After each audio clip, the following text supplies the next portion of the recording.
BNP রে কই আওয়ামী লীগের রাজনীতি করা বাদ দেন। ওয়াকার যে আপনাদের মারবে সেটা বিশ্বাস করে না। ইন্ডিয়ার হাত ধরতে যায় না, আব্দুল নূর তুষারদের হিরো বানান না, রুমিন আর ফজা পাগলারে বহিষ্কার করেন যদি বাঁচতে চান। আর কর্মীদের বলেন ছাত্রী আর কচু খেতিদের বয়ান দিয়া প্রভাবিত না হইতে। আর যা যা করছেন এতদিন এক সময়ের সহযোদ্ধাদের সাথে, তার জন্য পাবলিকের কাছে ক্ষমা চান, আমাদের কাছে ক্ষমা চাইতে হবে না।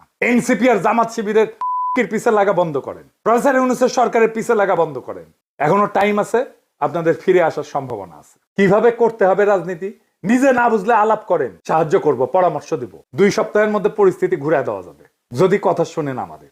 আমার কথা শুনলে যে ফায়দা আছে তার প্রমাণ হইতেছে পিনাকিরে তো হুতাই দিতে চাইছিল, ও আকার আর কচু খেতিদের সাথে মিলা পারছে, পারে নাই। সিচুয়েশন কেমনে পাল্টাইতে হয় সেটার জন্য গুরু না মানেন, পরামর্শ নিলে ক্ষতি নাই। আর জামাত শিবির এনসিপি কে বলি, চান্দাবাজদের বিরুদ্ধে কথা বলেন, অসুবিধা নাই, কিন্তু বিএনপি কে